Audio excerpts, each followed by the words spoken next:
আসসালামু আলাইকুম, welcome to my channel Liza's blog. সবাই কেমন আছো? আশা করছি ভালো আছো। সো গাইজ, আজকে আমি চলে আসলাম আম দিয়ে আমের শর্ত বানাবো। এই রেসিপিটা শেয়ার করব তোমাদের সাথে।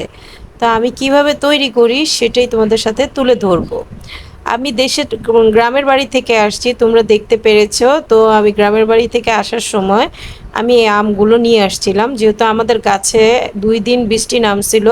তো বৃষ্টি নামার কারণে ঝড়ে মানে যে কয়েকটা ছোট ছোট আম পড়ে গিয়েছিল। তো আমার মা দিয়ে দিচ্ছিল আমাকে আমগুলা। তা আমি বললাম যে এগুলি দিয়ে কী করা যায়, যেহেতু এখনও অনেক ছোট আম এগুলা। তো আমি এগুলো এখন কেটে নিচ্ছি। আমার আপাকে দিয়ে আমি কাটতে বসিয়ে দিছি, বলছি যে আপা একটু কেটে দেন, আমগুলো একটু ছিলে একটু টুকরো টুকরো করে দেন। তো এই আপা আমাকে টুকরো টুকরো করে দিয়েছে। এখন আমি বেসিনে চলে আসছি, রান্নাঘরে। তো গাইস, এই যে দেখতে পাচ্ছ কাটা হয়ে গেছে। আবার যেহেতু দেশি আম, তো এগুলি না অনেক পোকা হয়। তো এর জন্য আমি ভালোভাবে ধুয়ে নিলাম। তো ভালো মতন ধুয়ে পরিষ্কার করে নিচ্ছি, দেখতেই পাচ্ছো। আর একদম ঘরোয়া পদ্ধতিতে, কারণ কোনো বেশি কিছু উপকরণ দিয়ে না, মানে ঘরে সাধারণ উপকরণগুলো দিয়ে আমি আমসত্ত্ব রেসিপিটা তোমাদের সাথে শেয়ার করব। তো সম্পূর্ণ ভিডিওটা দেখবে, আর আশা করছি তোমাদের ভালো লাগবে। ভালো লাগলে অবশ্যই লাইক, শেয়ার, কমেন্ট, সাবস্ক্রাইব করবে আর আমার পাশে থাকবে। গাইস, একটা ভিডিও তৈরি করতে অনেক কষ্ট হয়। তোমরা যদি আমাদেরকে সাপোর্ট না করো তাহলে ভিডিও তৈরি করার আগ্রহ জাগে না। তো গাইস, তো চলো গাইস, এই যে আমার আমগুলো ধোয়া হয়ে গেছে। কিছু আম আবার পেকেও গিয়েছিল, যেহেতু আমি আসার 2-3 দিন পর আমি এটা রেডি করেছি। তো ফ্রিজে রেখেছিলাম, তারপর পেকে গিয়েছে। তো দেখতে পাচ্ছ এখন আমি একটা হাঁড়িতে নিয়ে নিলাম। এখন আমি একটু মানে হাফ চা চামচের মতন, আমার পরিমাণ মতন আমি লবণ অ্যাড করে দিলাম এখানে। তো আর এখানে আমি একবারে চিনি দিয়ে দিব, কারণ এখানে আমি পরিমাণ মতো চিনি দিয়ে দিচ্ছি। কারণ এখানে যেহেতু এই আমগুলোতে আঁটি নেই, যেহেতু আঁটি হয়নি, বড়া হয়নি এখনও ভিতরে, তো একদম নরম কচি আম। তো এর জন্য আমি এগুলোকে ভালো মতো সেদ্ধ করতে দিয়ে দিব এখন।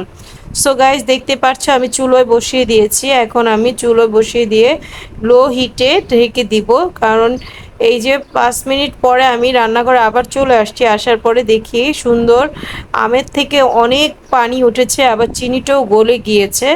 তো এখন আমি এগুলোকে একদম মানে সিদ্ধ হয়ে গেছে, দেখতেই পারছো। তো আমি এখন এগুলোকে থেতলিয়ে নিব। আর এখন আমি এখানে এই যে দেখতে পাচ্ছ একটা ডাল ঘুটনি নিয়ে আস্তে আস্তে ম্যাশ করে নিচ্ছি, কারণ ম্যাশ করে নিলে আবার এটা তাড়াতাড়ি নরম হয়ে যাবে আর গলেও যাবে। তো এই যে আমার হয়ে গেছে। আমি এখানে কোনো প্রকারের পানি ব্যবহার করিনি, তোমরাও পানি ব্যবহার করবে না। তো আমি যেভাবেই মানে রান্না মানে তৈরি করতেছি, আশা করছি তোমরা সেভাবেই ফলো করবে। আর তো আমি এখন এই যেটা হয়ে গেছে দেখতে পাচ্ছ। তো আমি এখন এটাকে ঠান্ডা হতে দিব, প্রায় আধা ঘন্টার মতো ঠান্ডা হতে দিব। কারণ ঠান্ডা হলে আমি এটাকে মানে আমের পিউরিটাকে ব্লেন্ডার করে নিব। তো আমি যতটুক পারতেছি হাতে মানে ডাল ঘুটনি দিয়ে আমি ম্যাশ করে নিচ্ছি।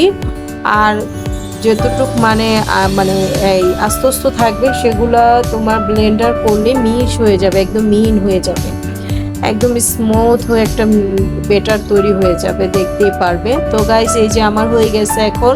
তো আমি এখন এটাকে আবারও ভালোভাবে একটু নাড়াচাড়া করছি, যেন পানিটা না থাকে, পানিটা যেন শুষে যায়, কারণ পানিটা থাকলে আমসত্ত্বটা ভালো লাগবে না। তো আমি এটাকে ঠান্ডা করতে রেখে দিয়েছিলাম প্রায় আধা ঘন্টার মতন, ফ্যানের নিচে ঝুরিয়ে রেখেছিলাম। তো গাইস, এই যে দেখতে পাচ্ছ আমার এখানে আমটা, এখন আমি এটাকে ব্লেন্ডারের জগে দিয়ে দিচ্ছি। তো গাইস, দেখতেই পারতাছো।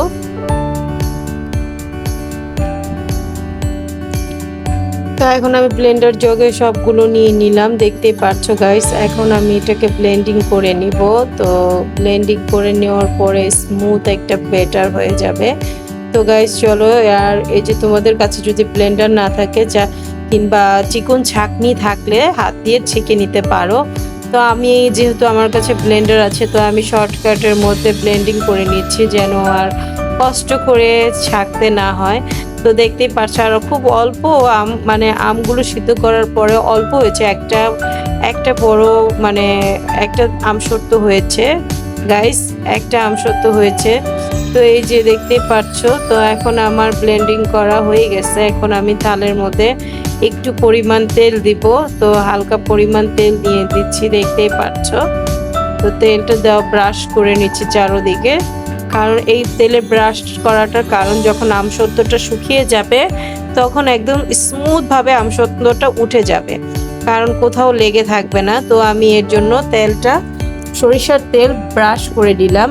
তা এখন আমি আস্তে আস্তে যে দেখতে পাচ্ছ, আর এটা গাইস তোমরা ইচ্ছে করলে আবার জ্বালাতেও পারো, যেহেতু আমি একদম ভালোভাবে জ্বালিয়ে নিয়েছিলাম আমগুলো, তা এর জন্য আর আমার ব্লেন্ডার করার পর আর জ্বালাতে হবে না।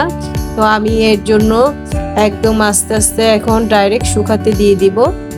প্লেটে দেওয়ার পর আমি একদম ডাইরেক্ট শুকাতে দিয়ে দিব, দেখতেই পাচ্ছ। তা আমার একদম হয়ে গেছে, এই যে স্মুথ ভাবে হয়ে গেছে ব্যাটারটা। তো এরকম হবে। আবার যে আমগুলো আঠি হবে সেই আমগুলো তোমরা আঠিগুলো মানে আলাদা করে তারপর তোমরা ব্লেন্ডারে জারে দিবে, তা না হলে ব্লেন্ডার সঠিক মানে সুন্দর হবে না। আর ছেঁকে দিবা, তখন যে আমগুলোতে আঠি থাকবে অবশ্যই ছাঁকনি দিয়ে ছেঁকে দিবা। যেহেতু আমার আমগুলোতে আঠি ছিল না, একদম ছোট ছিল, এর জন্য মানে আমগুলো আমি না ফেলে খাওয়ার উপযুক্ত করে তুললাম। যেহেতু দেখা যায় অনেক ছোট ছোট আম গ্রামে, অনেকে আমার ভিডিওটা যাদের কাছে গ্রামের মানে পড়বে, যারা গ্রামে থাকো, অবশ্যই ছোট আমগুলো দিয়ে তোমরা সিদ্ধ করে এভাবে আমসত্ত্ব দিয়ে শুকাতে পারো। আর এখন যে পরিমাণের গরম, প্রায় 2-3 দিনেই 2 দিনেই আমসত্ত্ব হয়ে যাবে। একটা মানুষই রোদ্রের মধ্যে দাঁড়িয়ে থাকলে দেখা যায় মানুষটাই সুস্থ থাকবে কিনা সেটা সন্দেহ। তো এখনই যা বানানো মানে আমের আচার কিংবা আমসত্ত্ব এগুলো বানানোর পারফেক্ট সময়। তা আমি এখন সত্যি কথা আমি এইটা বানাতাম না, মানে আমার গ্রামের বাড়ি থেকে আমগুলো নিয়ে আসছি দেখে যে আমগুলো এখন ফেলে দিব, এত কষ্ট করে দূর থেকে নিয়ে আসছি, এর জন্য তোমাদের সাথে এই রেসিপিটা শেয়ার করলাম। আর প্লিজ আবারও বলছি, যদি ভালো লাগে অবশ্যই আমার চ্যানেলটা লাইক, সাবস্ক্রাইব, কমেন্ট করবে আর আমার পাশে থাকবে। তোমাদের তোমাদের একটা লাইক, একটা কমেন্টে আমার নতুন ভিডিও তৈরি করার আগ্রহ জাগে। তো গাইস এই যে আমি এখন বারান্দায়, আমার বারান্দায় আমি রোদে দিয়ে দিলাম। তো আমার বারান্দায় আবার তেমন রোদ আসতেছিল না, যতটুকু আসতেছিল তো আমি দিয়ে দিয়েছি, দেখতেই পারছো গাইস। এই যে আমি দিয়ে দিয়েছি। তা আমার রোদে দিয়ে দিচ্ছি। এরকম তোমাদের যার যেরকম রোদ আছে যেখানে, সেখানে দিবা। আর এমনকি চুলোর নিচেও দিতে পারবা, চুলার নিচে। তো এই যে গাইস দেখো, আমি 2 দিন রোদ দেওয়ার পরে আমি পরের দিন এই যে উঠিয়ে ফেললাম, দেখতেই পারছো সুন্দর স্মুথ ভাবে হয়ে গেছে। তো গাইস যেহেতু এটা আমার অনেক মোটা হয়েছে, তো আমার এটা আমি ইচ্ছা করলে দুইটাও বানাতে পারতাম, তো আমি একটাই বানিয়েছি মোটা করে, কারণ আমার বাচ্চারা আবার মোটাটা পছন্দ করে, পাতলাটা পছন্দ করে না। এর জন্য আমি মোটা করে তৈরি করেছি। তারপরে এই যে আমি উল্টিয়ে দেওয়ার 2 দিন পরে দেখো গাইস কি সুন্দর হয়েছে। আর এই যে আমার আমসত্ত্বর মোটার দূরত্বটা মোটাটা দেখো কত ইঞ্চি, মানে হাফ ইঞ্চির মতন এরকম হয়েছে। তো আমি ইচ্ছা করলে এটাকে দুইটা বানাতে পারতাম, তো আমি একটাই তৈরি করেছি। তো আমি এখন এটাকে সুন্দর মতো আমার মনের মানে আমার নিজের মতন করে আমি এটাকে কাট করব। তো আমি এখানে একটা কেচি নিয়েছি, তোমরা ইচ্ছা করলে যে চাকু দিয়েও কেটে নিতে পারো। তো আমার কাছে কেচি দিয়ে কাটতে কমফোর্টেবল লাগতেছিল, এর জন্য আমি কেচি দিয়ে কাটলাম। তো এটা যার যার ইচ্ছে মতন। তো এই যে গাইস দেখতে পাচ্ছ আমি ছোট ছোট করে কেটে নিয়েছি। তো বাইরে ভেজাল খাবারটা বাচ্চাদেরকে না দিয়ে আমরা মায়েরা যদি একটু সচেতন হয়ে বাচ্চাদেরকে বাসায় তৈরি করে দেই, তাহলে আর কেন বাইরের ভেজাল খাবারটা আমরা বাচ্চাদেরকে খাওয়াবো। আর অবশ্যই তোমরা কমেন্ট করে জানাবা আমার ভিডিওটা কেমন হয়েছে। প্লিজ যাদের কাছে আমার ভিডিওটা যাবে অবশ্যই একটা করে কমেন্ট করে জানাবা। ভালো হলেও বলবে, খারাপ হলেও বলবে, প্লিজ প্লিজ প্লিজ। আর আজকের ভিডিওটা এই পর্যন্তই গাইস, দেখা হবে আবার নতুন কোনো ভিডিওতে, কথা হবে নতুন কোনো ভিডিওতে। সে পর্যন্ত ভালো থাকবে। আজকের মতন এই পর্যন্তই। আল্লাহ হাফেজ। তো আমার গাইস আমসত্ত্বটাও দেখতে পারছো, ইয়ামি। আল্লাহ হাফেজ।